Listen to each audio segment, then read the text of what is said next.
So பாப்போம் uncle இதை எவ்வளவு காலமா இந்த கடை வச்சிருக்கிறேன், இந்த கடை வச்சிருக்கிறதால என்னென்ன ஸ்ட்ரகிள்ஸ் அந்த இந்த இடத்துல இருக்கிறதால என்னென்ன ஸ்ட்ரகிள்ஸ் ஃபீல்ஸ் வந்து மற்றது பிசி என்ற ஒரு பெரிய ஒரு பிராண்டுக்கு முன்னுக்கு இருக்கு. ஸோ நிறைய பிள்ளைகள் எல்லாம் அங்கே போவாங்க, அவங்க எல்லாம் ஜூஸ் குடிப்பாங்கன்னு நினைக்கிறேன். ஸோ அப்படி எப்படி லாபங்கள் வருது, நிறைய பிள்ளைகள் எல்லாம் வாரா, நிறைய கஸ்டமர் வாருதா, எல்லா விஷயத்தையும் அங்கிள்கிட்ட கேட்டு பார்ப்போம். Hi uncle. ஹலோ. என்ன பேர் உங்களுக்கு? என் பேர் சீலன். சீலன். எவ்வளவு காலமா இந்த கடையை வந்து 3 வருஷமா நடத்திட்டு 3 வருஷமா நடத்துறீங்க. உங்களோட சொந்த இடம் எது? சொந்த இடம் வந்து யாழ்ப்பாணம். யாழ்ப்பாணம். அப்ப ஏன் யாழ்ப்பாணத்துல வைக்காம இங்க வந்து வச்சிருக்கீங்க? இல்ல என்னோட வைஃப் இந்த ஊர் வந்து இங்க, அதனால இங்க வந்து செட்டில் ஆகிருக்கு. எப்படி இருக்கீங்க? ஸோ எவ்வளவு இந்த இடம் எப்படி உங்களுக்கு ஓகேயா? இது நல்ல இடம்.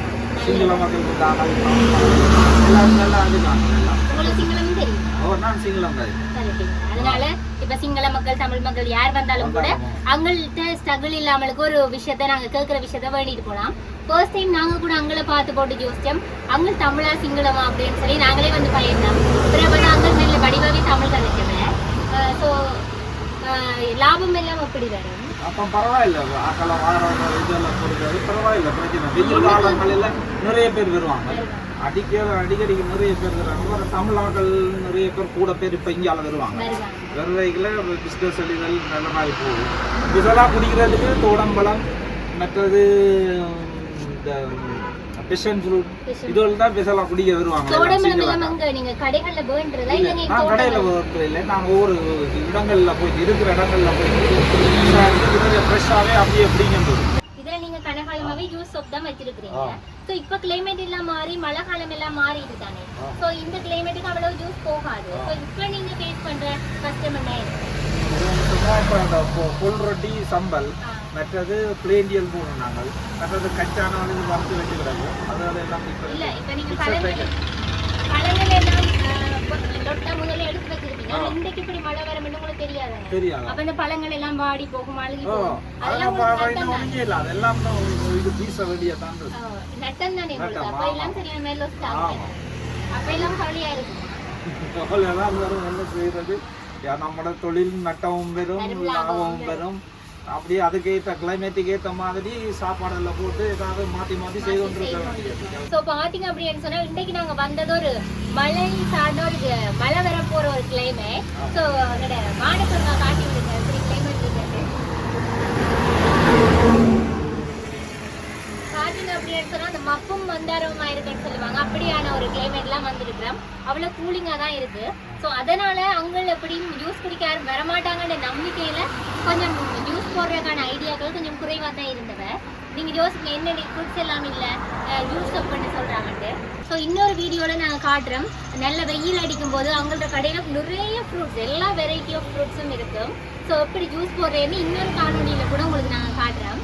ஸோ நீங்கள் என்னென்ன மாதிரி ஜூஸ் போடுற, நீங்கள் என்னென்ன விலையில் போடுற? நீங்கள் தோடம்பழ ஜூஸ் வந்து 150 ரூபா, மற்றது பெரிய கிளாஸில் வந்து 200 ரூபா, மற்றது வாட்டர் மெலோன் வந்து அதுவும் வந்து 250 ரூபா பெரிய கிளாஸில், மற்ற சின்னல்ல வந்து 200 ரூபா. அதெல்லாம் கொடுக்குறோம். மற்றது பெசன் ஃப்ரூட் எல்லாம் அதே இது ப்ரைஸ் தான். ஒரு பப்பாசி இது போடுறோம் நாங்கள், பப்பாசி பழம் ஜூஸ், லெமன் ஜூஸ் எல்லாமே போடுறாங்க. எல்லாம் அதே இது எல்லாம். அவங்கள்ட்ட உள்ள ஒரு ப்ளஸ் பாயிண்ட் அப்படின்னு சொன்னா, இப்போ நாங்கள் கடைகளில் வாங்குற பழங்கள்ல எல்லாம் மருந்துகள் கலந்துருக்கும், ரசாயனங்கள் கலந்துருக்கும். ஸோ அதெல்லாம் சேஃப்டி இல்லை. அங்கே என்ன செய்வேராம், இப்போ தோடம்பழம் என்று சொன்னால் ஒரு இடத்துல ஸ்பெஷலாக இருக்கும், நிறைய தோட்டத்தில் காய்ச்சி இருக்கும், அங்கேயே அப்படி லொட்டா பிடுங்கிட்டு வருவேன். அப்போக்குள்ள இந்த பழங்கள் எல்லாம் பார்க்கவே தெரியுது, எல்லாமே நல்லா ஃப்ரெஷ்ஷாக பார்க்குறதுக்கு நல்லாவுமே இருக்குது. ஸோ இந்த லெமன் எல்லாமே பார்க்க தெரியுது, இயற்கையாக பழுத்த பழங்கள் இருக்குது. ஸோ இப்படியான பழங்கள் எல்லாம் நாங்கள் போயிட்டு நேரடியாகவே இருக்கிற தோட்டங்கள் எல்லாம் பிடிங்கிட்டு வர்றதுதான். நாங்கள் இப்போ டவுன்களில் பெரிய பெரிய கடைகள்ல எல்லாம் குடித்தோம் அப்படின்னு சொன்னால் உள்ளுக்குள்ள ஜூஸ் எப்படி போடுறாங்கன்னு தெரியாது, வெளியில் அவுட்புட்டை மட்டும்தான் பார்க்கக்கூடிய மாதிரி இருக்கும். ஆனால் இப்படியான கடைகளில் தான் எங்களோட கண்ணுக்கு முன்னுக்கே எல்லா விஷயத்தையும் வடிவா நீட்டாக கழுவி எல்லா விஷயத்தையும் அந்த கண்ணுக்கு முன்னுக்கு போடும்போது அது வேண்டி குடிக்க கூட திருப்தியாக ஆறுதலாக இருக்கும். கூடுதலாக பார்த்தீங்க அப்படின்னு சொன்னால் இப்போ எல்லாம் கூடுதலாக இப்படியான குட்டி குட்டி ஷாப்பில் தானே எல்லாரும் வேண்டி குடிக்க விரும்பினான். அங்கே எங்களை கண்டோன்னே ஃபர்ஸ்ட் போட்டது கை க்ளோஸ் தான். அவ்வளோ நீட்னஸா பின்னிக்கு எல்லாம் வந்து தண்ணி எல்லாம் அடிக்கடி மாத்தி மாத்தி அந்த வாளியில ஒவ்வொருக்கா கழுவுற தண்ணியும் திருப்ப திருப்ப மாத்தி மாத்தி கழுவுது. அவ்வளோ நீட்னஸா ஹைஜீனிக்கா ஒவ்வொரு விஷயத்தையும் செய்யறேன். எங்களுக்கு அவ்வளோ திருப்தியா இருக்கு. இங்க வந்து டெய்லி ஜூஸ் குடிச்சா கூட எங்களுக்கு ஹெல்த்துக்கு எந்த பாதிப்பும் வராது. முன்னுக்கு பாத்தீங்க அப்படின்னு சொன்னா பிடிஏன்னு ஒரு பெரிய பிராண்டுக்கு முன்னுக்கு இருக்கு.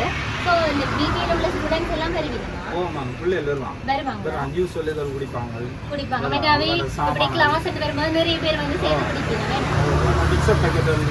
குடிப்பாங்க. எல்லாமே வேண்டுவாங்க. மெயினா ஜூஸ் தான் நிறைய பேர் வருவாங்க. சிங்கிளாக வருவாங்க. ரொட்டி பாத்தீங்க அப்படின்னு சொன்னா சிங்களுக்கு ஸ்பெஷலான ஒரு சாப்பாடு.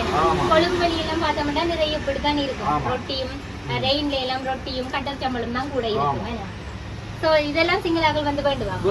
எல்லாம் நிறைய சாப்பிடுவாங்க. அந்த ஆக்கள் நல்லா விரும்பி சாப்பிடுவாங்க.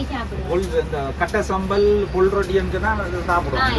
ஏன்னா பேர் மறந்துட்டு அப்போ நான் சொல்லும் போது இந்த கொழும்புல பொல் ரொட்டின்னு தான் சொல்லுவேன். பொல் ரொட்டியும் கடல் சம்பளம் அப்படின்னு சொன்னா கொழும்பிக்கே உரித்தான ஒரு சாப்பாடுன்னு தான் சொல்லணும். அவ்வளோ சிங்களாக்கள் எல்லாம் விரும்பி சாப்பிடுவாங்க. நாங்க நார்மலா செய்யற மாதிரி ஒரு தேங்காய் ரொட்டி தான் அந்த கடல் சம்பல் தான் அதுல ஹைலைட்னு சொல்லணும். நாங்க சோ இந்த கடல் சம்பல் எல்லாம் எப்படி செய்வீங்க? இதெல்லாம் பிரிண்டர் பண்ணி எல்லாம் இதெல்லாம் போட்டு எல்லாம் சுகாதார முறைப்படி தானே எல்லாம் படிவா செய்யறது. சில பேர் சும்மா தேங்காய் புளிஞ்ச இது எல்லாம் அப்படி இப்படி போடுவாங்க. நாங்கள் அப்படி இல்லை. எல்லாம் வெட்டி எல்லாம் கடையா நீட்டா படிவா செய்து வந்தோம்.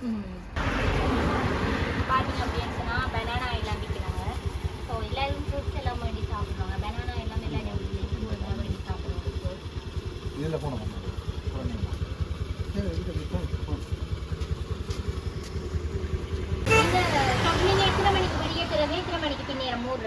காலையில நான் 7 மணிக்கெல்லாம் இந்த கடை தொடங்கும்.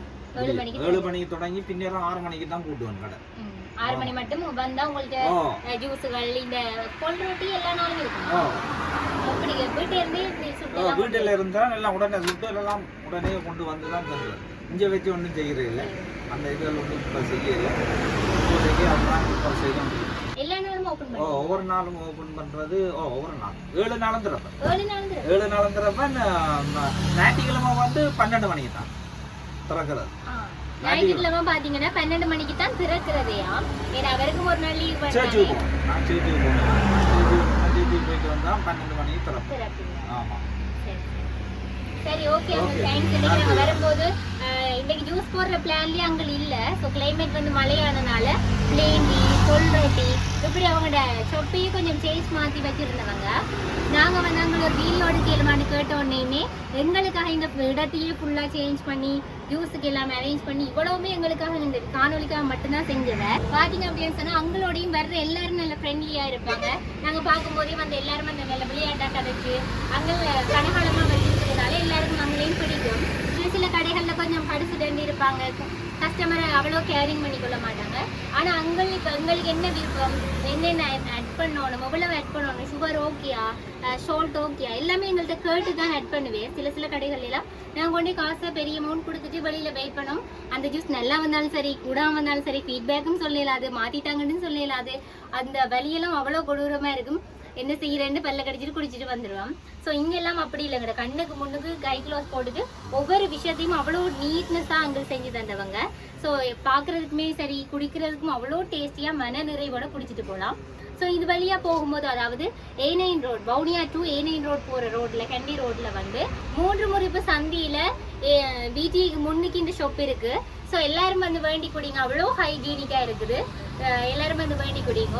ஸோ இது மாதிரி இன்னும் ஒரு இன்ட்ரெஸ்டிங்கான வீடியோவோட உங்களை சந்திக்கும் வரை உங்களிடம் நான் பிரியா. என்னோட கேமரா உமன் பார்த்தீங்க அப்படின்னு சொன்னால் இந்த வியூஸுக்காகவே வாயோடி படித்து கொண்டிருக்கிறாங்க எங்களுடைய ராகவி. டாடா பாய்.